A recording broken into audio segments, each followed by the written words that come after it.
تو ام الکتاب مطلب یہ کتاب کی ماں، کتاب کی اصل، قرآن کی ماں، قرآن کی اصل، یہاں کتاب سے مراد قرآن یاد رکھ، تو اسے قرآن کا اصل کہا گیا، قرآن کی ماں کہا گیا۔ مطلب اس سورت کی اہمیت کتنی زیادہ ہے کہ گویا یہ ایک جڑ جیسا کام کرتی ہے، جیسا کہ ایک جڑ ہوتی ہے اسی سے جھاڑ آتا ہے، ٹھیک ہے، تو اس طرح سے یہ ام الکتاب مطلب یہ کتاب کی جڑ کہا جا رہا ہے اس سورت کو۔ اسی طرح سورۃ الفاتحہ کا ایک مشہور اور معروف نام ہے ام القرآن، قرآن کی ماں، قرآن کی جڑ۔ مطلب اندازہ لگائیے یہ سورت کتنی زیادہ اہمیت کی حامل ہے کہ اس کو قرآن کی جڑ کہا گیا، قرآن کی ماں کہا گیا۔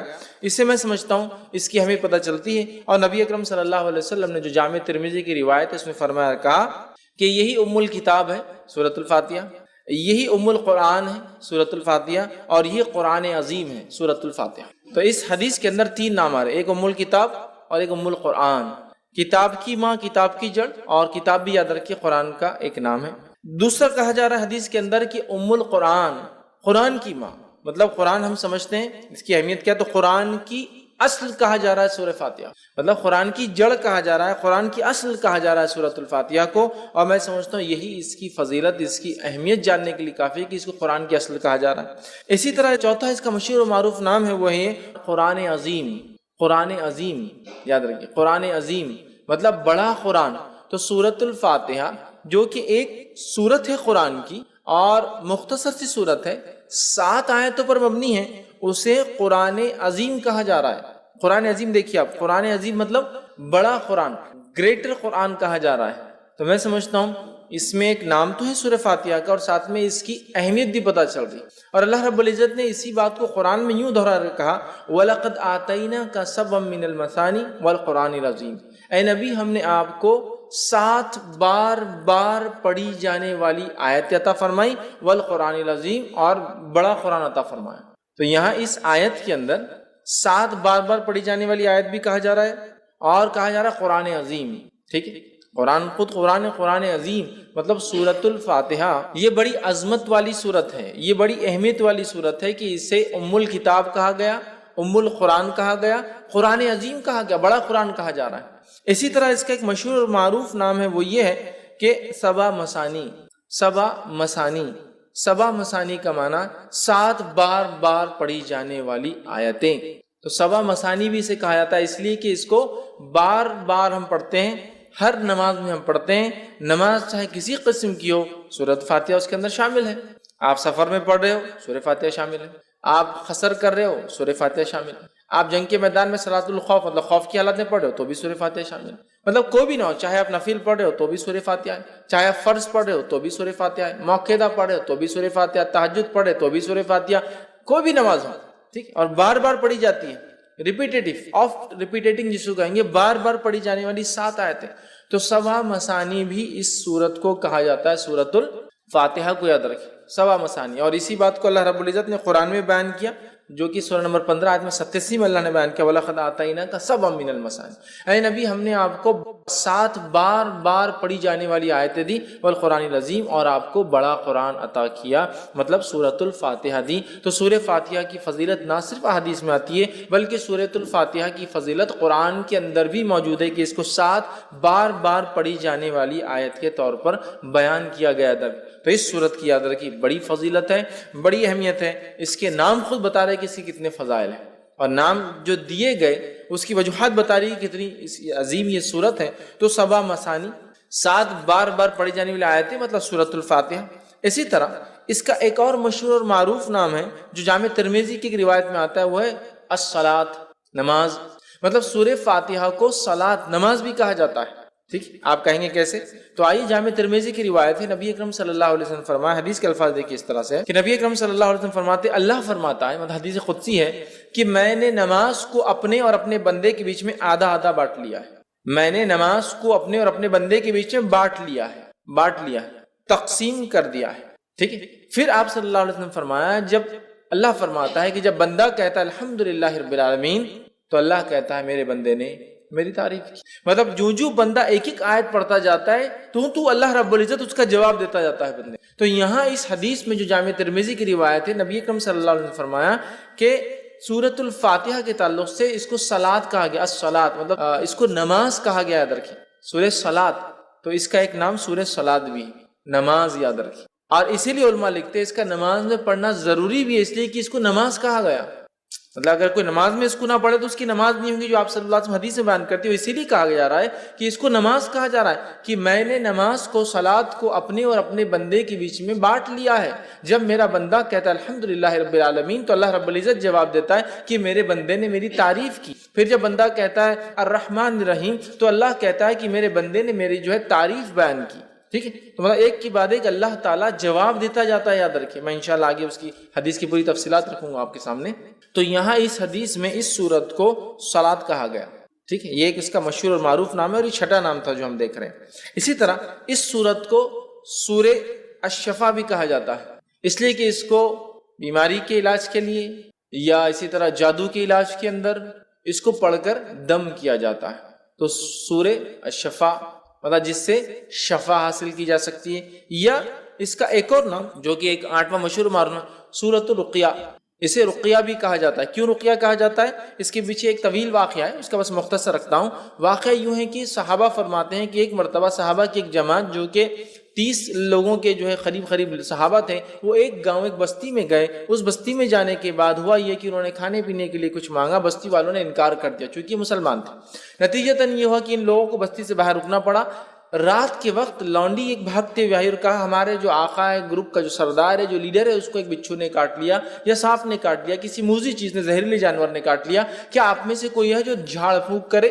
ایک صحابی کہتے ہیں میں جانتا ہوں. سارے لوگ تعجب کرنے لگے کہ یہ کیا جانتا ہے ایسے، ان کو امید نہیں تھی. وہ گئے اور جا کر سورہ فاتحہ پڑھ کے دم کر دی اور اس کو شفا ہو گئی. اس نے کچھ بکریاں، روایت میں آتا 30 بکریاں، چونکہ 30 صحابہ تھے، اور اس کے ساتھ ساتھ کچھ دودھ بھیج دیا، کافی دودھ بھیجا کہ یہ لوگ پیے کرے.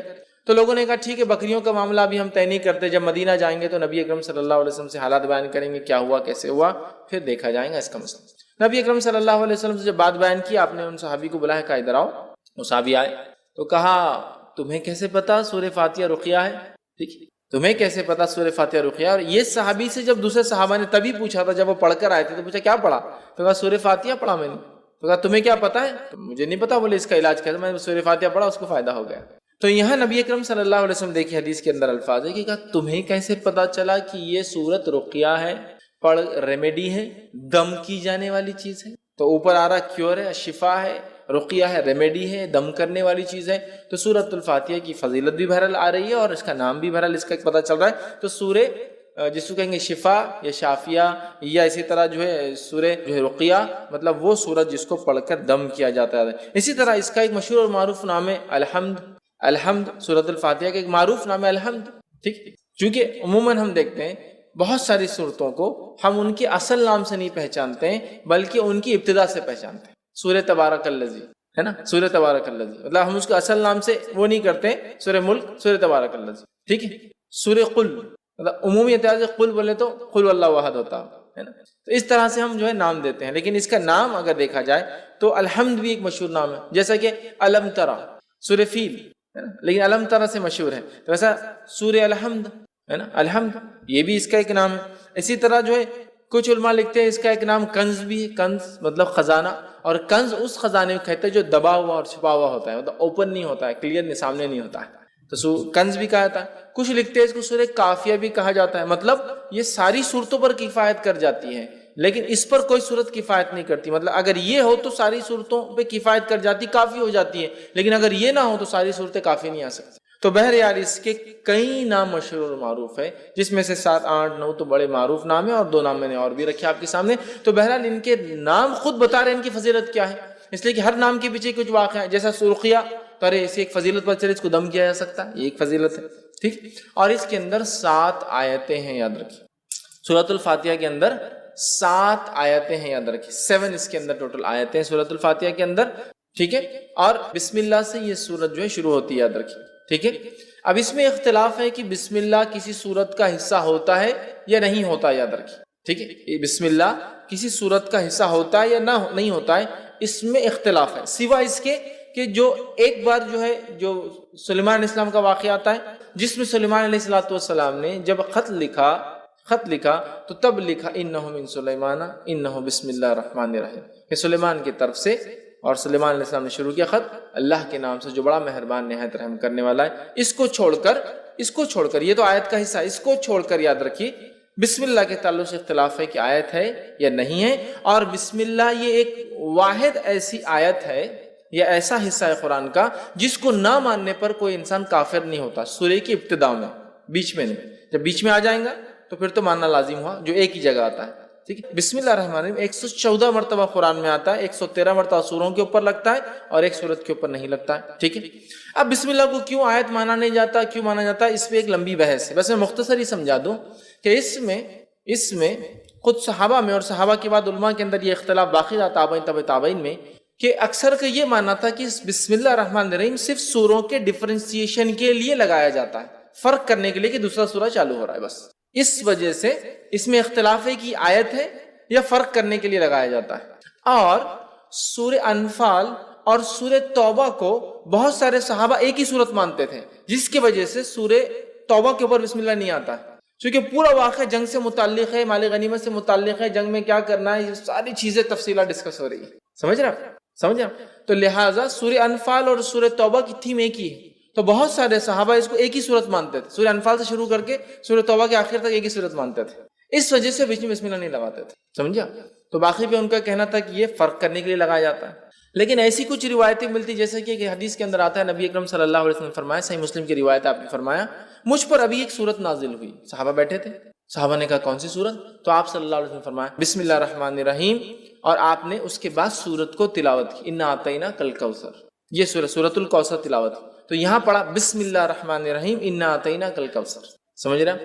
تو یہاں بسم اللہ آپ نے لگا دیا. تو کچھ علماء لکھتے ہیں بسم اللہ حصہ ہے اور ہر سورت سے پہلے پڑھنا چاہیے، کچھ نے کہا نہیں ہے. لیکن سورہ فاتحہ کے اندر جمہور کا یہ قول ہے، جمہور علماء کا یہ قول ہے کہ یہ جو ہے اس کا حصہ ہے سورہ فاتحہ کے حد تک، چونکہ اگر بسم اللہ کو نہ پڑھا جائے تو پھر 6 آیتیں بچتی ہیں. سمجھے؟ تو ان کا قول یہ ہے، لیکن اس کو جہر میں نہیں پڑھا جائے گا، سر میں پڑھا جائے گا. آیت کا حصہ تو ہے لیکن اس کو جہر میں نہیں پڑھا جائے گا، سر میں. کیوں جہر میں نہیں پڑھا جائے گا اور سر میں پڑھا جائے گا؟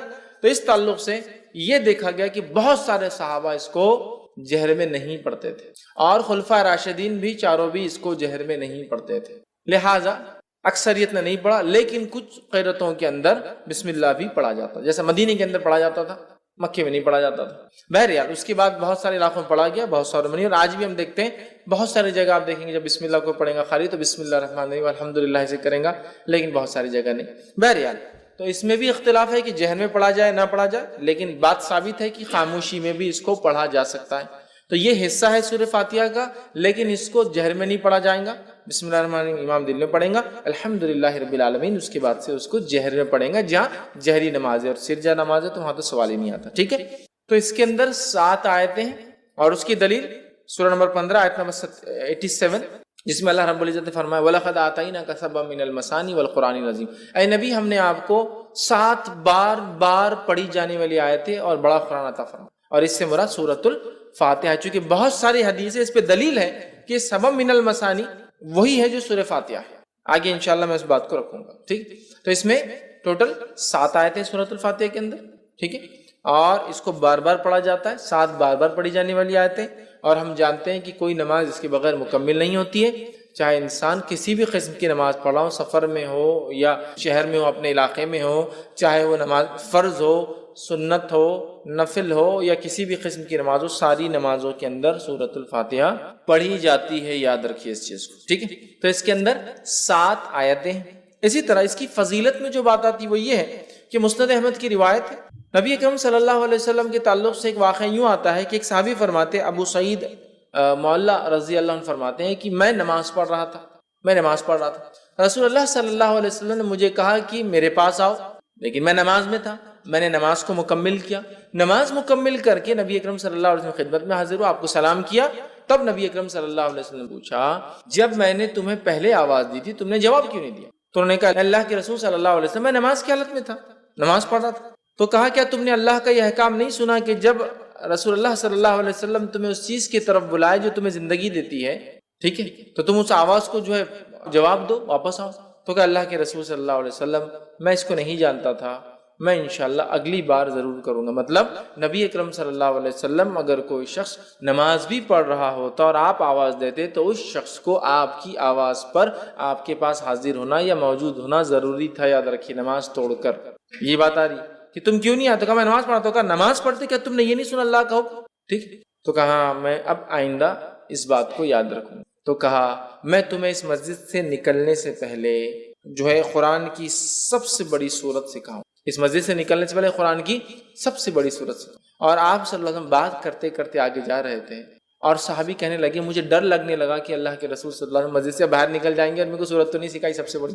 تو فوراً جب مسجد کے دروازے پر آئی کہ اب نکل جائیں گے، مطلب اس کے اینڈ پر آئے، تو کہا اللہ کے رسول صلی اللہ علیہ وسلم آپ نے کہا مجھے آپ قرآن کی سب سے بڑی سورت سکھائیں گے. کہا آپ نے بتائیں.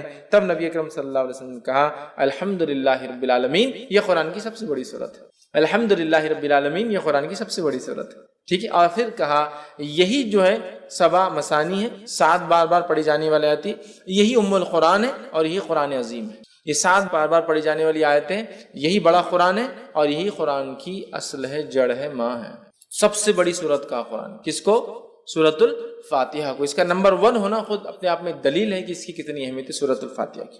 آئیے دوسرا واقعہ لیتے ہیں. یہ جامع ترمذی کی روایت ہے. ابی بن کعب رضی اللہ عنہ جو ہے نماز پڑھ رہے تھے. نبی اکرم صلی اللہ علیہ وسلم نے آواز دی تو انہوں نے جواب نہیں دیا چونکہ نماز پڑھتے. نبی اکرم صلی اللہ علیہ وسلم دوسری بار آواز دی تو انہوں نے جلدی نماز پڑھنا شروع، اسپیڈلی ایک دم تیزی سے، اور جلدی سے سلام پھیرا، نماز جلدی پڑھ کر اور گئے اور سلام کیا اور کہا اللہ کے رسول صلی اللہ علیہ وسلم میں نماز پڑھا. تو کہا جب میں نے تمہیں آواز دی تو تم نے مجھے جواب کیوں نہیں دیا، آئے کیوں نہیں؟ تو کہا اللہ کے رسول صلی اللہ علیہ وسلم میں نماز میں تھا. تو کہا تم نے کہ اللہ کا احکام نہیں سنا کہ جب اللہ کے رسول تمہیں اس چیز کی طرف بلائے جو تمہیں زندگی دیتی ہے، یہ آیت نہیں سنی؟ تو کہا سنی. تو کہا انشاءاللہ میں آئندہ یاد رکھوں گا اور آپ کی آواز آتے ہی میں آ جاؤں گا. ٹھیک. پھر اس کے بعد نبی اکرم صلی اللہ علیہ وسلم نے ان سے کہا کہ میں تمہیں ایک ایسی سورت سکھاؤں گا آج مسجد سے نکلنے سے پہلے، جو سورت اس سے پہلے نہ توریت میں نازل ہوئی، نہ زبور میں نازل ہوئی، نہ انجیل میں نازل ہوئی، نہ فرقان میں نازل ہوئی. 4 کتابوں کے نام لیا، نہ فرقان میں نازل. تو یہ بڑے خوش ہو گئے. کہا بالکل سکھائیے. نبی اکرم صلی اللہ علیہ وسلم ان سے ہاتھ ملائے ہوئے تھے، ہاتھ میں ہاتھ تھا، اور نبی اکرم صلی اللہ علیہ وسلم ان کے ساتھ ساتھ چل رہے تھے. ہاتھ میں ہاتھ تھا اور دونوں چل رہے تھے. اور آپ صلی اللہ علیہ وسلم نے فرمایا تھا مسجد سے نکلنے سے پہلے تم کو میں جو ہے ایک ایسی سورت سکھاؤں گا جو نہ توریت میں نازل ہوئی، نہ زبور میں، نہ انجیل میں، نہ فرقان میں. ابی بن کعب رضی اللہ عنہ فرمانے لگے کہ مجھے اب ڈر تھا کہ اللہ کے رسول صلی اللہ علیہ وسلم مسجد سے باہر نکل جائیں گے اور مجھے بھی سکھائی نہیں وہ سورت. تو میں نے کہا اللہ کے رسول ہم مسجد سے بس باہر نکل رہے ہیں، اس سورت آپ نے نہیں سکھائی. تب نبی اکرم صلی اللہ علیہ وسلم نے ان کو فرما کہا قسم ہے اس ذات کی جس کے ہاتھ میں میری جان ہے، وہ سورۃ الفاتحہ الحمدللہ رب العالمین. سورۃ الفاتحہ یہ وہ سورت ہے قرآن کی جو اس سے پہلے نہ توریت میں نازل ہوئی، نہ زبور میں نازل ہوئی، نہ انجیل میں نازل ہوئی، اور نہ ہی فرقان میں آپ نے کہا قرآن میں. مطلب اب ہو گئی ہے، اس سے پہلے کبھی نازل نہیں ہوتی. ایک روایت میں اس طرح کے الفاظ آتے ہیں کہ ایک آواز نبی اکرم صلی اللہ علیہ وسلم نے ایک مرتبہ سنی. جبرائیل علیہ السلام سے پوچھا یہ آواز کیسی تھی؟ تو کہا آج جنت کا ایک ایسا دروازہ کھولا گیا، آج آسمان کا ایک ایسا دروازہ کھولا گیا جو اس سے پہلے کبھی نہیں کھولا گیا تھا، اور فرشتے سورۃ الفاتحہ لے کر آئے. مطلب اسپیشل فرشتے آئے، اسپیشل ہوئی ساری چیزیں، سمجھے، جو دروازہ اس سے پہلے کبھی نہیں کھلا. تو سورۃ الفاتحہ ایک ایسی سورت ہے جو اس سے پہلے کسی امت کو نہیں دی گئی. یہ اس کی فضیلت ہے، کسی امت کو نہیں دی گئی. یہ سب سے بڑی سورت ہے قرآن کی. کسی امت کو، کسی قوم کو، کسی نبی کو، کسی کو یہ سورت نہیں دی گئی، سورۃ الفاتحہ. ٹھیک.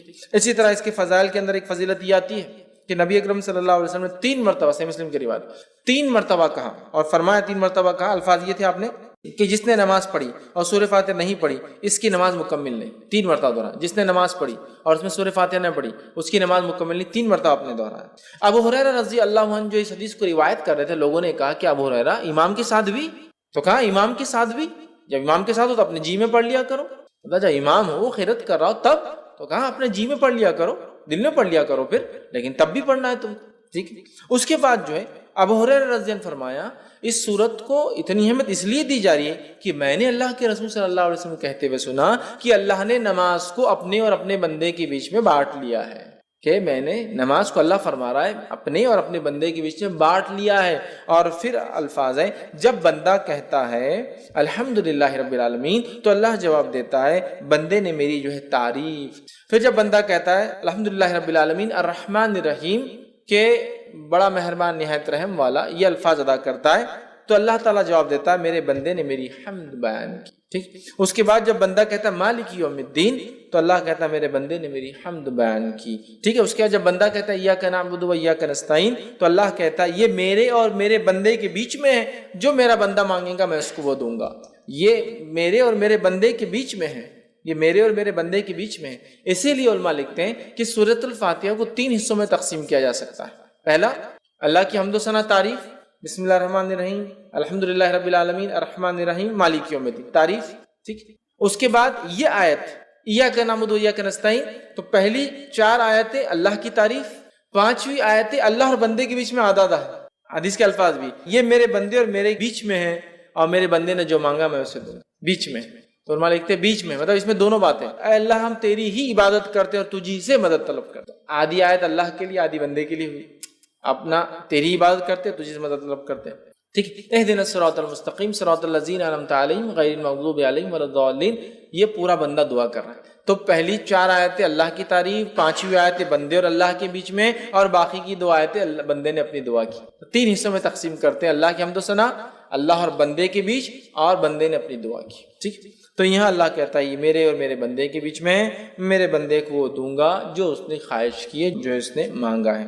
پھر جب بندہ کہتا ہے اہدنا الصراط المستقیم صراط الذین انعمت علیہم غیر المغضوب علیہم ولا الضالین، تو اللہ کہتا ہے یہ میرے اور میرے بندے کے بیچ میں ہے، میرے بندے کو میں وہ دوں گا جو اس نے مجھ سے مانگا ہے. مطلب جو دعا ہم نے کی اے اللہ ہم تجھی سے مدد طلب کرتے ہیں، اہدنا الصراط المستقیم ہمیں سیدھا راستہ دکھا، صراط الذین انعمت علیہم ان لوگوں کا راستہ دکھا جس پہ تیرا انعام ہوا، غیر المغضوب ان لوگوں کے راستے پہ مت چلا جن پر تیرا غضب ہوا، ولا الضالین اور ان کے راستے پہ نہ چلا جو اپنی راہ سے بھٹک گئے.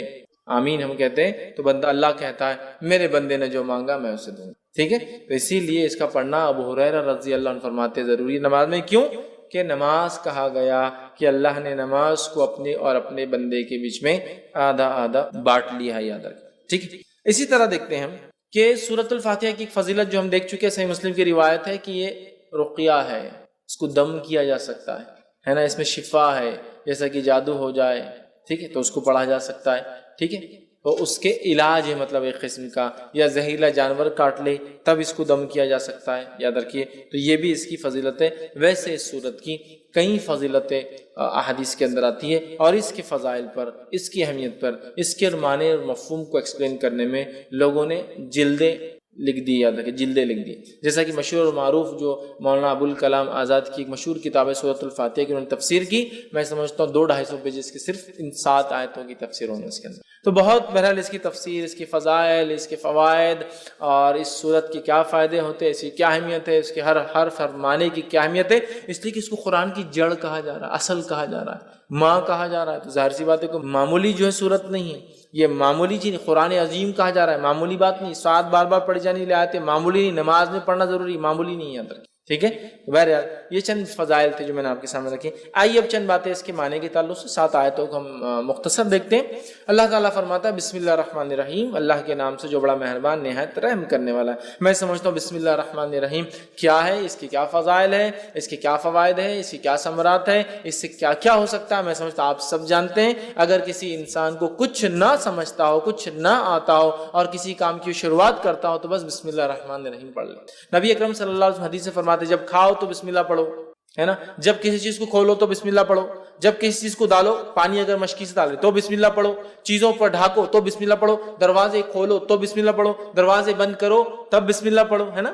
کتنا ہے، قرآن پڑھ رہے ہیں اس سے پہلے ہم کو بسم اللہ پڑھنا ہے، کسی کام کی شروعات کرے اس سے پہلے ہم کو بسم اللہ پڑھنا ہے. مطلب بسم اللہ ایک طرح سے ایک ماسٹر دعا ہے، ایک ماسٹر کی جیسا ہوتا ہے نا، تو ایک ماسٹر دعا ہے کہ ہمیں کچھ نہیں آتا تو یہ کر سکتے کم از کم بسم اللہ، اللہ کے نام سے بڑا مہربان نہایت رحم. اور یہ بڑی اہم چیز ہے، اگر یہ شامل نہ ہو تو ہمارا کھانا اس میں بھی شیطان شامل، ہمارا پینا اس میں بھی شیطان شامل، ہمارا رہنا اس میں بھی شیطان شامل. یاد رکھیے. اور اللہ کا ذکر نہ ہو تو ہر عمل میں شیطان داخل ہو جاتا ہے، یاد رکھیے. سمجھ رہا؟ ہر عمل میں یاد رکھیے. تو بسم اللہ کو ایک معمول بنا لے اللہ کے نام سے، ہے نا. وضو کرنا ہے تب بھی بسم اللہ پڑھنا ہے نا، کہ اس کا وضو نہیں جس نے بسم اللہ نہیں پڑھا. مطلب بڑا اہم ہے، بڑا اہم ہے. بھول جاتے ایک الگ بات ہے لیکن بڑا اہم ہے، یاد رکھیے. تو بسم اللہ یاد رکھیے. تو یہاں سورہ فاتحہ شروع ہو رہی بسم اللہ الرحمن الرحیم، اللہ کے نام سے بڑا مہربان نہایت رحم کرنے والا. تو ہمیں بھی چاہیے ہم جب قرآن کو پڑھے تو بسم اللہ سے چالو کرے، ہر کام کرے تو بسم اللہ سے چالو کرے، اور بسم اللہ اللہ کے نام سے۔ ظاہر سی بات ہے اگر ہم کسی کام کو اللہ کے نام سے شروع کریں گے تو یہ کام بابرکت ہوگا، فضیلت کا حامل ہوگا، اہمیت کا حامل ہوگا، برکت لائیں گا، رحمت لائیں گا، ہے نا، اللہ کا کرم ہمارے طرف متوجہ ہوگا، اس لیے کہ ہم نے اللہ کے بابرکت نام سے اس چیز کی شروعات کی، اور اللہ کے نام سے زیادہ بابرکت چیز دنیا میں کوئی نہیں ہے اندر، سب سے بابرکت چیز۔ اس کے بعد اللہ تعالیٰ جس میں تاثیر دے اس کو برکت والا اللہ بنا دیتا ہے، لیکن سب سے بابرکت چیز۔ تو ہم جب شروعات کریں کسی چیز کی تو بسم اللہ سے کریں۔ تو یہاں بھی اللہ نے سورۃ الفاتحہ کی اپنی کتاب کی ابتدا بسم اللہ الرحمن الرحیم، اللہ کے نام سے بڑا مہربان نہایت رحم والا، ٹھیک ہے، یہ اس کا معنی ہے۔ الحمدللہ رب العالمین، آیت نمبر 2، تمام تعریفیں اس اللہ کے لیے جو سارے عالم کا رب ہے، تمام تعریفیں اس اللہ کے لیے سارے عالم کا رب ہے۔ اب قرآن کی ابتدا اور سٹارٹ دیکھیے کتنی بیوٹیفلی ہو رہی ہے، کتنی خوبصورتی کے ساتھ ہے۔ پہلے شروعات کرنے کا طریقہ سکھا دیا گیا، کتاب شروع ہوتی ہے بسم اللہ الرحمن الرحیم، ہر کام سے پہلے کرو۔ دوسرا، الحمدللہ رب العالمین، تمام تعریفیں اس اللہ کے لیے ہے جو سارے عالم کا رب ہے۔ تعریف، حمد کرنے یا حمد کسی کی جائے تو وہ صرف اللہ کی ذات ہے، یہ بتا دیا گیا۔ اور اللہ رب العزت کون ہے، انٹروڈکشن بھی آ جا رہا ہے دوسری آیت کے اندر، الحمدللہ رب العالمین، تمام تعریفیں اس اللہ کے لیے ہے جو سارے عالم کا رب ہے۔ مطلب اللہ تعالیٰ کوئی لوکل، علاقائی، ٹرائبل یا ریجنل گاڈ نہیں ہے۔ جس رب کی ہم تعریف کر رہے ہیں وہ رب سارے عالم کا رب ہے، جس کی ہم تعریف کر رہے ہیں۔ سارے عالم، سارے عالم، عالم جو کچھ وجود میں ہے سب عالم، جو کچھ وجود میں سب عالم میں۔ تو تمام تعریفیں اس اللہ کے لیے جو سارے عالم کا، تمام چیزیں جو وجود میں لائی ہے اس نے، ان سب کا رب، سمجھ رہا؟ الحمدللہ، تمام تعریف۔ اور الحمدللہ کا معنی شکر کے اس میں نہیں لینا چاہیے، حالانکہ حمد میں شکر شامل ہے لیکن شکر میں حمد شامل نہیں ہے۔ کیوں کہہ رہا ہوں میں؟ جنرلی اردو سپیکنگ میں کیا ہوتا ہے ہمارے پاس، الحمدللہ کا معنی کیا لیتے ہیں ہم لوگ؟ اللہ کا شکر ہے۔ اب پرابلم کیا ہوتی ہے، حمد میں شکر شامل ہے لیکن شکر میں حمد شامل نہیں ہے، سمجھ رہے آپ؟ جیسا کہ اگر میں کہہ رہا ہوں شکریہ بھائی صاحب آپ نے میرا کام کیا، لیکن ضروری نہیں میں اس کی تعریف کروں، میں پسند بھی نہیں کرتا ہوں اس کو، نہیں شکریہ ادا کرتا ہوں۔ حمد میں شکر شامل ہے، شکر میں ہم شامل نہیں ہے۔ اگر ہم اردو زبان کے اعتبار سے اس کا معنی اللہ کا شکر ہے، جیسا کہ لوگ کھانا کھاتے ڈکار آئی تو الحمدللہ پڑھتے ہیں، اس کے علاوہ بہت کم پڑھتے ہیں، حالانکہ الحمدللہ کے تعلق سے اس کی فضیلت ہے، لا الہ الا اللہ افضل الذکر، الحمدللہ افضل الدعا، حدیث کے الفاظ، افضل الدعا، سب سے افضل دعا الحمدللہ، سب سے افضل دعا الحمدللہ۔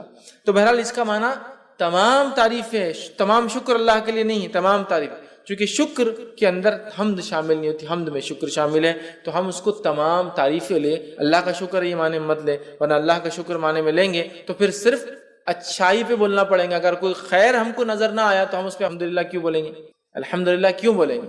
جیسا کہ کوئی پیدا ہو گیا کسی گھر میں، بچہ پیدا ہوا تو کیا بولتے ہیں لوگ؟ الحمدللہ اللہ نے مجھے اولاد عطا کی۔ لیکن اگر کسی گھر میں کوئی مر گیا اور آپ نے کہا الحمدللہ تو آپ گئے، کیوں کہ معنی کیا اس میں لیا جا رہا ہے؟ تمام شکر، ہے نا، شکر۔ تو یار یہ موت پہ تم بول رہے، جب کہ الحمدللہ تمام تعریف ہے۔ تو کوئی پیدا ہو بھی تو تعریف اللہ کی، کوئی بیمار ہو بھی تو تعریف اللہ کی، کوئی مر جائے بھی تو تعریف اللہ کی، دنیا میں خیر بھی آئے تعریف اللہ کی، شر بھی ہمارے اوپر آئے جو کہ آزمائش، تعریف اللہ کی، تعریف اللہ کی یاد رکھیے، چاہے حالات سے ہم جو بھی گزرے۔ تو الحمدللہ رب العالمین، تمام تعریف ہے اللہ کے لیے جو سارے عالم کا، عالم سے مراد ہر وہ چیز جو ایگزسٹنس میں، ہر وہ چیز جو وجود میں ہے، انسانوں کا عالم، جنوں کا عالم، فرشتوں کا عالم، کیڑے مکوڑوں کا عالم، مچھلیوں کا عالم، جانوروں کا عالم، چرند پرند کا عالم، تمام چیزیں جو کچھ ہے، کائناتوں کا عالم، یاد رکھیے لا تعداد کائنات جو اللہ نے، تمام عالموں کو آپ دیکھیں تو آپ تعجب کریں گے، تمام تعریفیں اس اللہ کے لیے، سارے عالم کا رب ہے، ان سب کو بنانے والا ہے۔ اس لیے کہ اگر اس عالم پہ کوئی غور کرے نا تو بنانے والے کی ذات پر خود ایمان لاتا ہے، جتنی چیزیں اس نے بنائی۔ اور رب کہتے عربی زبان میں، رب کہتے اس ذات کو کہ جب جتنا ضرورت ہو اتنا دینے والا، اس کو کہتے رب۔ جب جتنا ضرورت ہو اتنا دینے والا، اس کو کہتے رب۔ بچہ ماں کی پیٹ میں ہے، جب جتنی ضرورت ہے اس کو وہاں دینے والا۔ ماں کی پیٹ سے نکل کے دنیا میں آ گیا، جب جتنی ضرورت ہے اس کو وہ چیز دینے والا، مطلب جو اس کی چیزیں ضرورت کی وہ چیزیں اس فراہم کر دے رہا ہے، سمجھ رہا؟ تو یہ ہوتا ہے رب، جو جب جتنا جیسے ضرورت ہو اتنا دینے والا، سمجھ رہے، نہ زیادہ نہ کم، جتنی آپ کو ضرورت ہے۔ تو الحمدللہ رب العالمین، تمام تعریف اس اللہ کے لیے ہے جو سارے عالم کا رب ہے، یاد رکھیے۔ اور عالم میں کیا کہوں، اگر ایک انسان رب کا انکار کرتا ہے اگر عالم پہ بھی غور کرے تو رب پر ایمان لائے گا کہ نہیں بنانے والا ہے، اور اس نے ہر چیز کو اتنا دیا جتنی اس کو ضرورت تھی.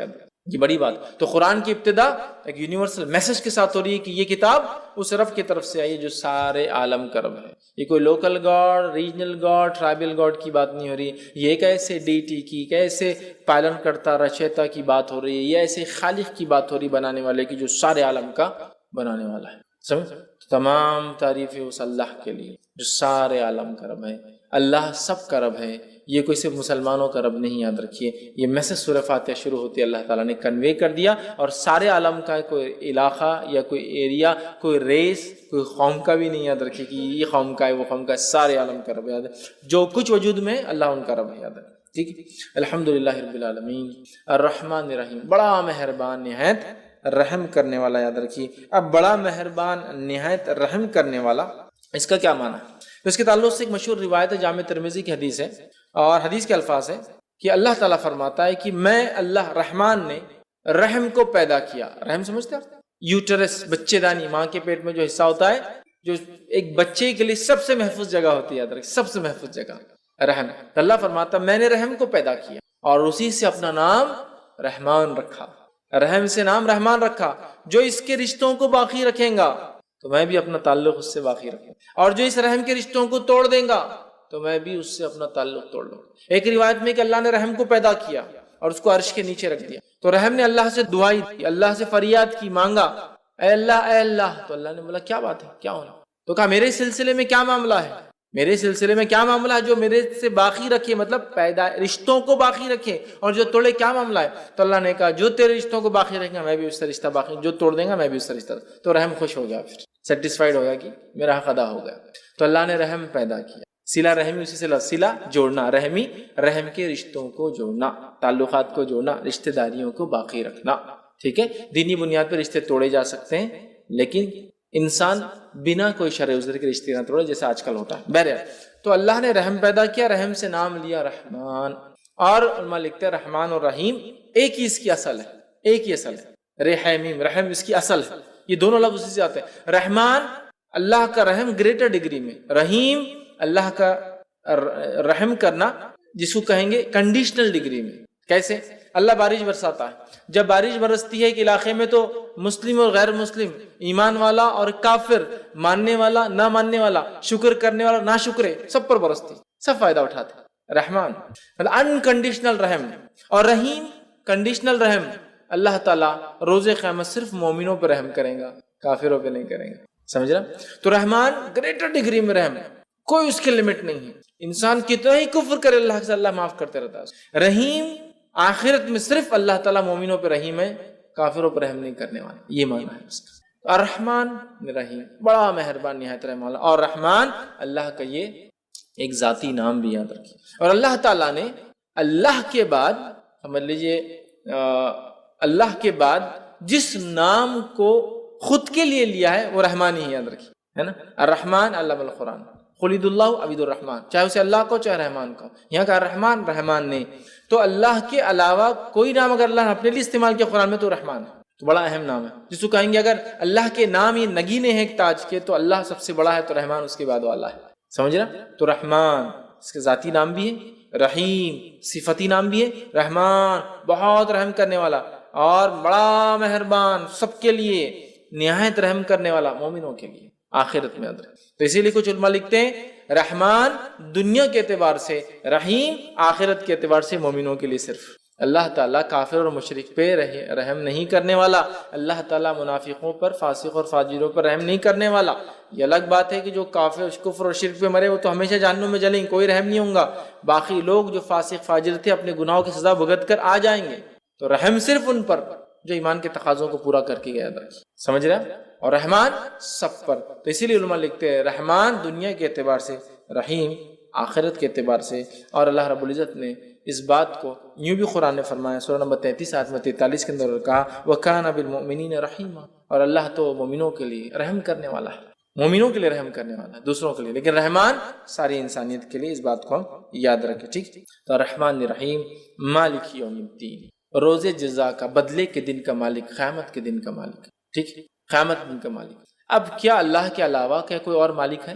تو اللہ یہ کیوں کہہ رہا ہے قیامت کے روز کا مالک؟ تو دنیا کا مالک ہے، آخرت کا مالک ہے، لیکن دنیا میں کہیں نہ کہیں کسی نہ کسی بنیاد پر ہم چھوٹے ہی ایک دم جس کو بنی اللہ کے مقابلے میں تو یہ دعویٰ کچھ بھی مان، لیکن کہیں نہ کہیں دعوے دار ہوتے یہ میرا ہے، وہ میرا ہے، میں یہاں کا بادشاہ ہوں، وہ وہاں کے مالک ہے نا، یہ فلاں کے مالک ہے، کچھ نہ کچھ ملکیت ہوتی ہے نا ہماری۔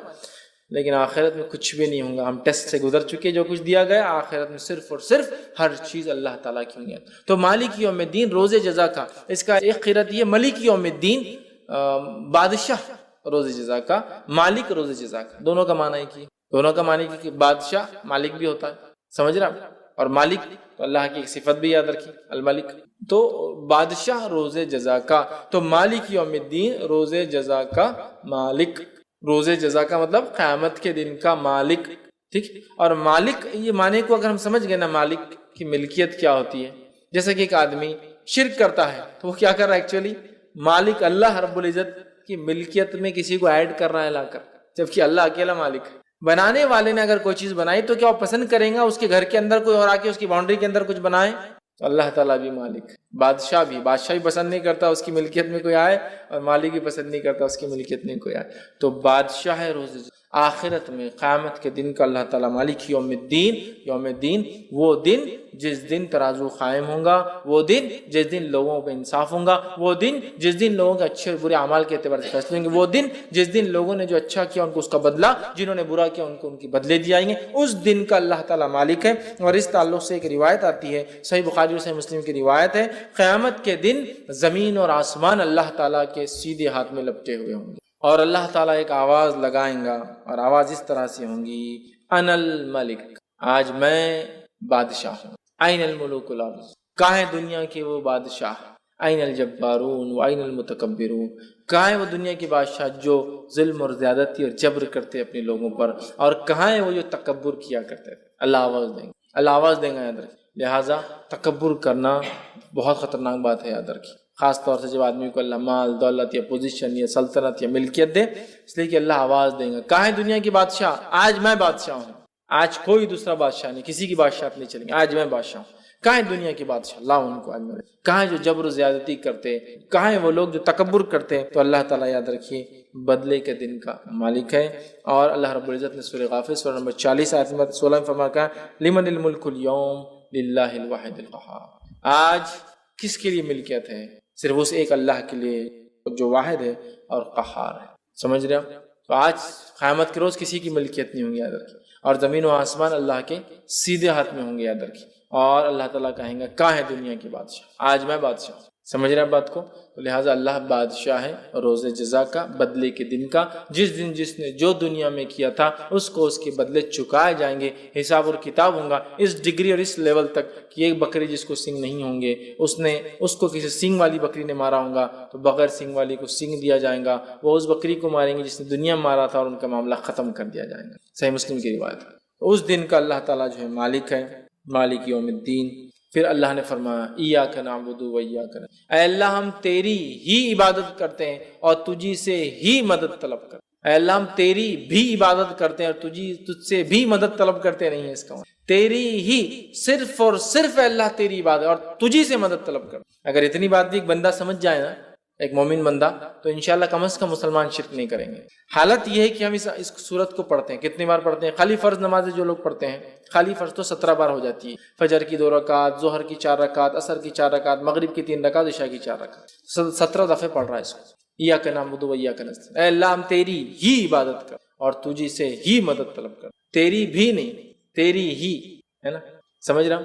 جیسا کہ مثال کے لیے اگر میں کسی سے کہوں، میں اپنے بھائی سے کہہ رہا ہوں، میں اپنی والدہ سے کہہ رہا ہوں، ٹھیک، کہ میں آپ سے بھی محبت کرتا ہوں، اور ایک ہے میں آپ سے ہی محبت کرتا ہوں۔ جب آپ سے ہی کہہ رہا ہوں تو اس کا کوئی اور شریک نہیں اس محبت میں، اور آپ سے بھی کہہ رہا ہوں تو مطلب بہت لوگ شریک۔ تو یہاں جو صیغہ ہے تیری ہی عبادت کرتے، تجھی سے ہی مدد طلب کرتے ہیں، تیرے علاوہ کسی کی عبادت نہیں کرتے، اور تیرے علاوہ کسی سے مدد طلب نہیں کرتے، کسی بھی قسم سے۔ یہ معنی ہے، یاد رکھیں۔ اور اس آیت کو ہم دیکھیں تو پہلی 4 آیتیں اللہ کی تعریف حمد و ثنا تھی، یہ آیت 2 حصوں میں تقسیم ہو رہی ہے، یہ آیت 2 حصوں میں تقسیم ہو رہی ہے، آدھی بندے اللہ کے لیے، آدھی بندے کے لیے، اور بندہ اس کے بعد اپنی باتیں رکھ رہا ہے، تجھی سے مدد طلب کرتے، کیا طلب کرتے؟ آگے دعا بھی اللہ ہی سکھا رہا ہے، سبحان اللہ. سورۃ الفاتحہ ایک خوبصورت صرف اللہ کی حمد و ثنا اور دعا نہیں ہے، بلکہ یہ بہترین اپنے آپ میں ایک مکمل دعا ایک بندے کے لیے جو اس کو زندگی جینے کے لیے چاہیے. اور جو دعا اللہ نے اس میں سکھا کر اس دعا پہ ہم مکمل کھڑے اتر گئے تو دنیا کی اور آخرت کی کامیابی ہمارے لیے یاد رکھیں انشاءاللہ. تیری ہی عبادت کرتے ہیں، تیرے ساتھ کسی کو ذرہ برابر بھی ہم شریک نہیں کرتے ہیں کسی بھی چیز میں، نہ تیری عبادت میں، نہ تیرے اسماء و صفات میں، اور نہ ہی تیری مطلب جس کو کہیں گے رب ہونے کے اندر، نہ تیرے نام اور جو ہے صفات کے اندر، اور نہ ہی تیری عبادت کے اندر کسی بھی اس میں ذرہ برابر بھی کسی کو شریک نہیں، کیونکہ اللہ اس کو پسند نہیں کرتا ہے. سمجھ رہے بات؟ تو اللہ تیری ہی عبادت کرتے ہیں، تجھے سے ہی مدد طلب کرتے ہیں. اور کیا اس کے بعد مدد طلب کر رہے ہیں، کیا دعا ہم اللہ سے کر رہے ہیں؟ اللہ تعالیٰ نے خود وہ دعا بھی سکھا دی. تو ایاک نعبد و ایاک نستعین اہدنا الصراط المستقیم، اے اللہ ہمیں سیدھے راستے پر چلا، اے اللہ ہمیں سیدھے راستے پہ چلا. صراط کہتے ہیں راستہ، مستقیم سیدھا راستہ، اے اللہ ہمیں سیدھے راستے پہ چلا. اب سیدھے راستے کی ہم دعا کرتے ہیں اہدنا الصراط المستقیم. اب یہ سیدھے راستے میں ہم کیسے چل پائیں گے بتائیے مجھے؟ اہدنا الصراط المستقیم، سیدھا راستہ دکھا. یہ سیدھا راستہ کیا ہے؟ میں جو راستے مجھے وہی سیدھا لگ رہا، آپ جو راستے آپ کو وہ سیدھا لگ رہا، دنیا کا ہر انسان جس راستے اس کو لگا وہی طریقہ، وہی سیدھا راستہ ہے. کون بتائیں گا سیدھا راستہ کیا ہے؟ میں شرک بدعت کر رہا ہوں مسلمان کہہ کے اپنے آپ کو صراط مستقیم پہ ہوں، سب کو باقی گمراہ سمجھ رہا ہوں، ہے نا؟ میرا حال یہ ہے کہ میں شرک کر رہا ہوں اور صراط مستقیم بھی سمجھ رہا ہوں، آپ سب کو گمراہ کہہ رہا ہوں. آپ کا حال یہ، آپ بھی کچھ تو بھی نیا کر رہے ہیں، اپنے آپ کو صراط مستقیم. منافق کا حال یہ کہ منافق بھی دل میں کفر رکھ رہے، ظاہر ایمان کا بتا رہے، اور وہ بھی سمجھ رہے سیدھے راستے. تو ہمیں سیدھا راستہ دکھا، اسٹریٹ پاتھ، سیدھا راستہ، صراط مستقیم.